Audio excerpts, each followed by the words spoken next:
Alright guys, what we're going to do is a quick video on how to build traditional grip and how to start moving it. Just the basics, and it's a quick overview. So this isn't some extensive tutorial on it. Just figuring out how to set it up and then maybe start getting a couple strokes. And then we can maybe get into some details later in some other videos. But this is just a really quick. Alright, so first thing I want you to recognize is a couple things that are similar about traditional grip and match grip. Okay, that I don't want to be an afterthought for you. Okay, so when we set up our match grip, we usually set up the fulcrum 1/3 up the stick. In other words, cutting the stick into thirds, and then we hold the grip right there at the first third.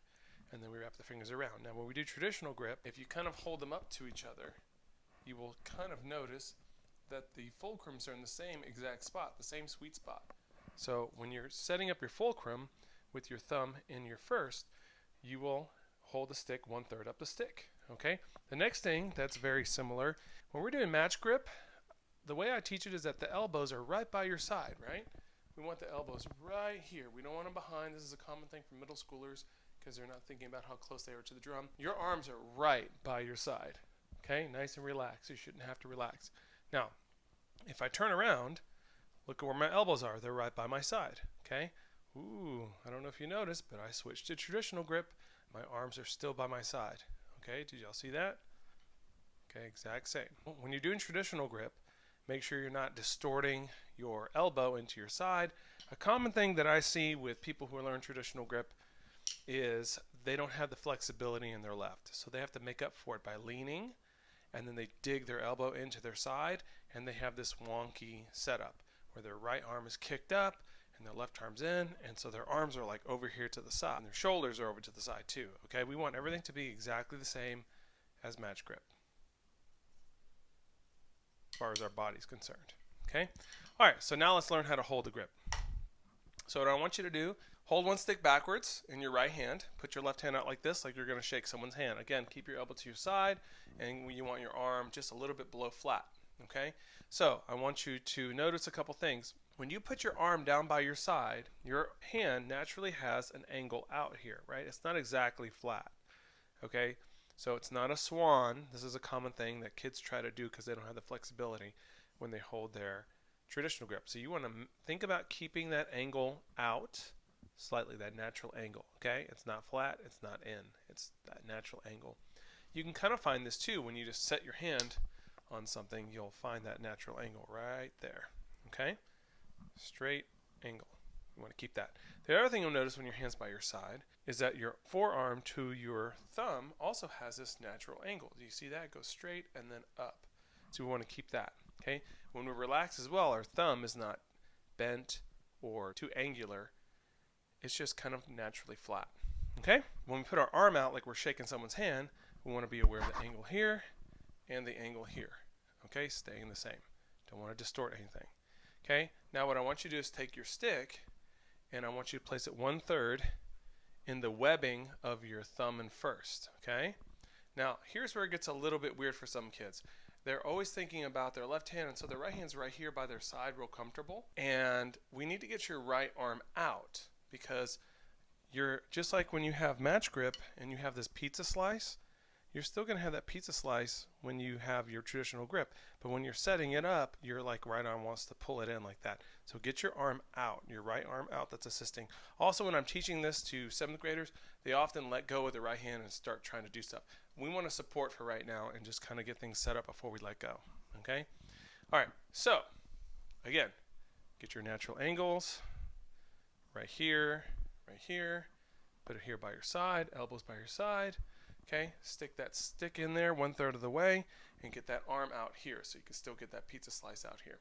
Okay, now what we're going to do is we're going to move the first finger over the stick with this natural curve. It's not going to be too bent in like we're pulling the trigger or too straight. It's just a natural curve. Okay, then we're going to put the thumb down on top. Now where are we going to put the thumb down on top? We're going to put it right here on the first knuckle here.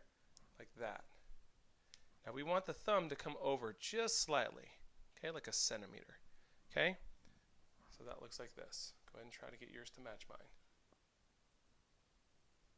Okay, now when I remove the stick, the shape that I kind of talk about that produces is a teardrop shape. So if you were to get an outline here, it goes like this to a point and then rounded and then to a point.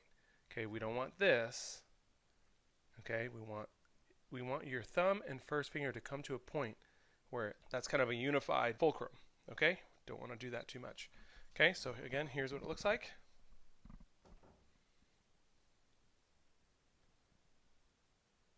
Again, your thumb shouldn't be cranked one way or the other, just naturally on top. You really shouldn't have any gaps right here. Okay, so the way I kind of think about this is my thumb and first are pointing up the stick, not making some kind of like cross like that. They're pointing up the stick. Okay, cool. So now, next thing, we want to put our middle finger on top.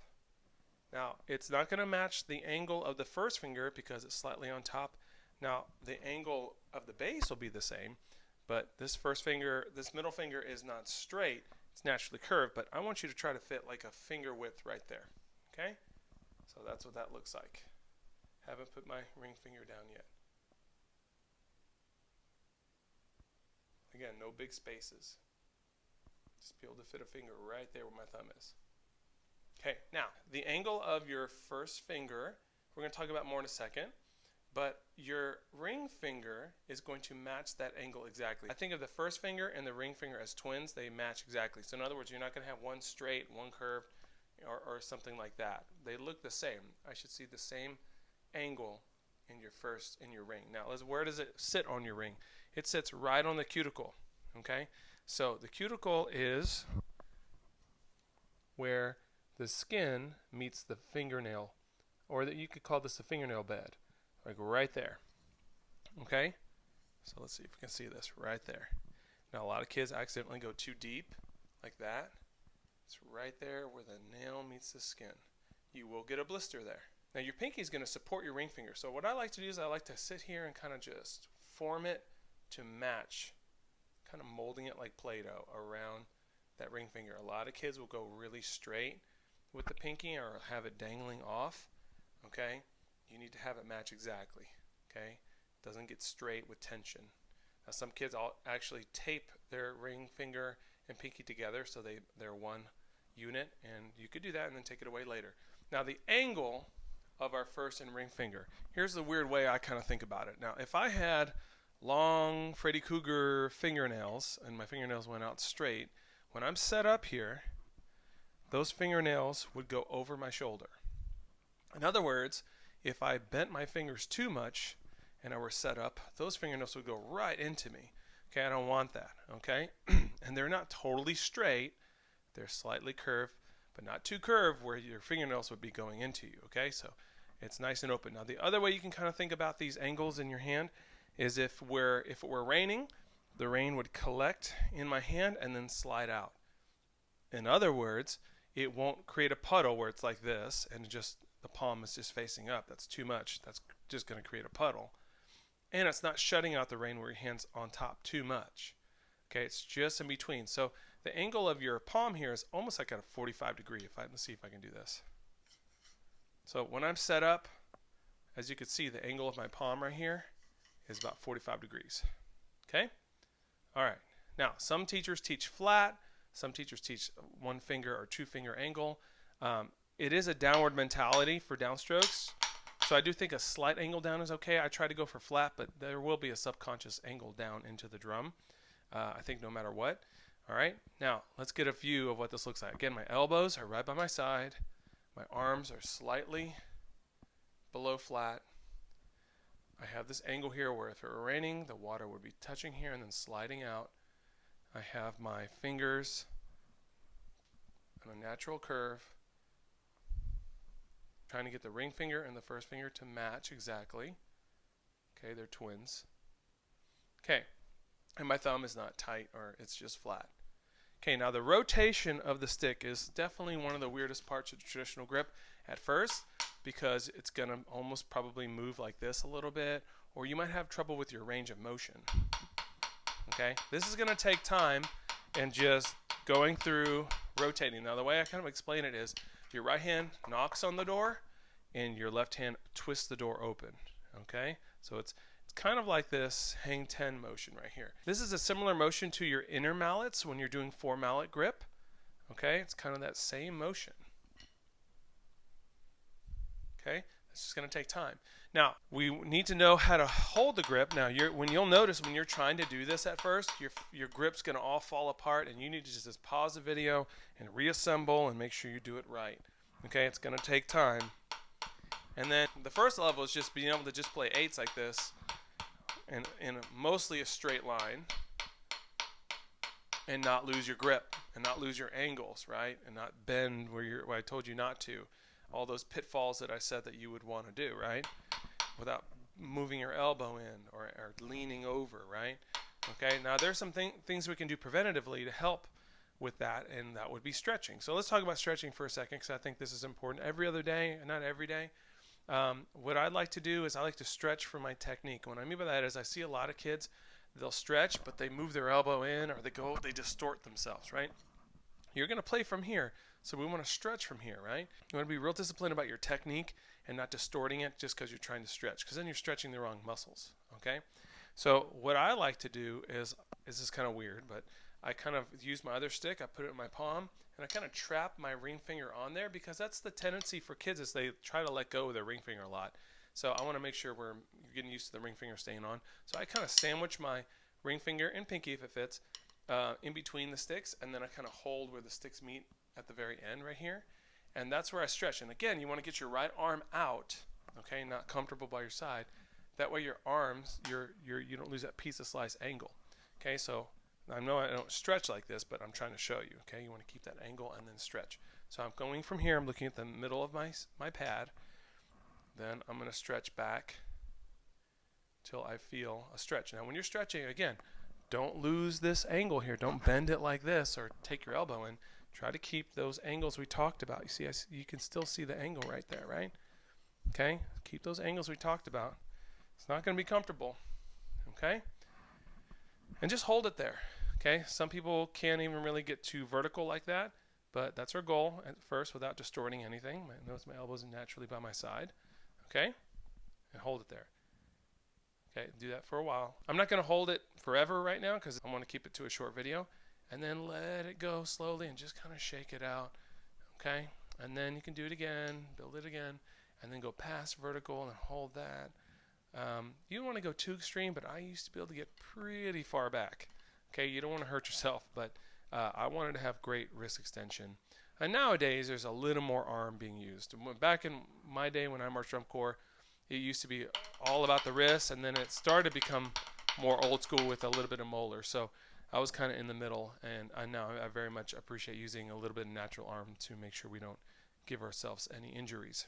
Okay. All right. Another way you can work on this is just work on your upward motion. Okay. Your ring finger and pinky aren't going to be that strong, so you need to just work on, like, can I lift the stick without losing the grip entirely, right? Sometimes I used to go to a wall that you're not going to get in trouble for marking up with your parents, and I would try to hit the wall without distorting, without leaning, without pulling my elbow in, without losing my grip.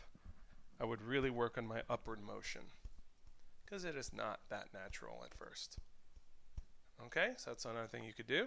We want to make sure that we understand how to move the stick fluidly, just like we do with match grip, where we're feeling the vibration of the stick and we're doing just enough to get the stick to bounce on its own, take advantage of the stick and the drum, right? So what I would do at first is just get used to open hand, just your thumb, just relaxed and legato, okay? Because we want to make sure we get the essence of this with our fingers on. And when you add your fingers, you're probably going to add tension at first and then distort the natural path of this. Okay, when I do this, there's nothing inhibiting the stick. Okay, it's going from A to B. A at the top, B at the bottom, and right back up. I'm not making any curves or anything. Then, once I get a sense of this, I'm going to assemble my teardrop, right? I'm just holding with this now. Thumb in first. Can I still keep that motion without distorting anything? My middle finger, ring finger, and pinky are off, but I got that teardrop, fulcrum. Okay, once I have that, add my middle finger. Okay, once I have that, now I have to add my ring finger and pinky. Now, did all of a sudden I start doing crazy stuff? Again, you're trying to match what it felt like when you didn't have anything. So I would go back and reference just thumb, and then all fingers on. Is there a difference? you probably notice you'll play lower at first. That's why we need that flexibility. Okay, so you got to get this legato stroke going first. Okay, just like it was a beginner year and we're working on our match grip legato stroke. Okay, now other things like downstrokes and drags and push pulls and rolls and buzzes becomes a longer lesson than this. But in general, I like to generalize the rules here. So when I'm open in my fingers for front fulcrum, if I'm doing rebound, then I'm going to be open at my ring finger just a little bit. It's all miniaturized in your left hand. Okay? Let's say I close about halfway for a medium fulcrum, then I would close about halfway here, just a little sliver of space. And then if I'm closed all the way in the back, then my ring finger is on, not tight, but it is in control. Okay? So likewise, if we're doing like a push-pull, open, close, then I'm going to go open, close. So some of this becomes like your close is a quick twitch into your palm. So your close here is a quick firmness, sandwiching your first and ring finger and middle finger to create that grab. When I go push-pull, I'm going open, close. Same thing with my left hand, open, close. It's all just a lot smaller in this ring finger. Open, close, open, close. Open, firm, open, firm. I just kind of squeeze my hand together real quick. Open, firm, open, firm. It's a lot smaller manipulation in the left hand than the open right hand, but it's the same concepts, right? So then let's say if I'm doing a drag, a 2-for-1 special. I'm using arm, I'm setting pressure in the front fulcrum, and I'm opening in the back. I'm going to use arm in my left. I'm going to squeeze in my fulcrum into the drum, sometimes my middle finger as well, and I'm going to open right in my ring finger. Okay, so it looks like this.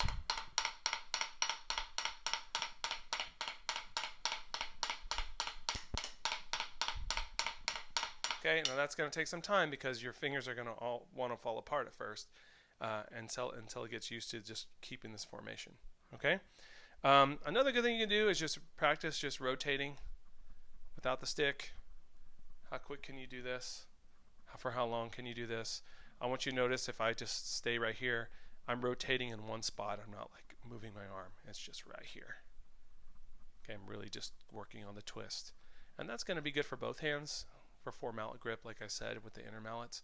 So this is a good way to also just work on some things. So if you really want to chop out your wrist, another thing you could do is just wrist buzzes. Just press buzzes and work on not moving arm and just working on your wrist motion. And then try to get that to be short and fast and high. And you're going to feel that in your bicep. This is going to burn, okay? I wouldn't do this right away. I would do this when you're kind of intermediate traditional grip user. And this is a good thing to do to work on your muscles because you're having to develop this at an accelerated pace compared to how long it took you to learn match grip, okay? And that's going to really be a chop out for your hand muscles and your bicep and rotation. I wouldn't do that every day, okay? Do that every other day. You could do this with drags as well. Now again, I want you to use arm when we're doing rolls, but I'm trying to work on my wrist rotation, so I'm not using any arm at first. I'm just trying to isolate that wrist muscle, and you're going to see you're going to fall apart. It's going to be a lot of growing pains. Okay, so that's a good start for right now. And anything we did on our match grip to really hone our craft, you need to do with your left hand. So you might need to go back to the drawing board and go back to the chop 13, back to the snare technique, and see if you can do it with your left hand. And you know what it's supposed to sound like. You know how the heights are supposed to match. You know that the sound's supposed to match. So you need to go back and be real critical again. Okay, basically your left hand is now a beginner, but you know how to teach yourself. Common things with traditional grip are saying, hey, it's going to sound different because you're holding it differently. Yes and no. On paper, you're holding it differently. There's more mass on the stick on a match grip than there is traditional grip. But if you really hone your craft, you can get that traditional grip to sound the same. Also on paper, traditional grip is no longer needed. Okay, it's just what it is. It's tradition, right? Traditional grip came from sling drums, so your arm wouldn't have to be up here. It could be more by your side, and you could just march along with the sling drums. And now we have our drums in front of us, but now they can tilt too, you know, but in front of us. But technically, we don't need traditional grip. We can just play match. I mean, there's a lot of great groups that just use match grip, but there are some uses for traditional grip and drum set. And, you know, if you want to try for a college line and they only do traditional grip, well, if you didn't learn traditional grip, you're going to be kind of stuck. So it's a skill that's still used, and hopefully this video helps you kind of get started. Okay? All right, guys, good luck.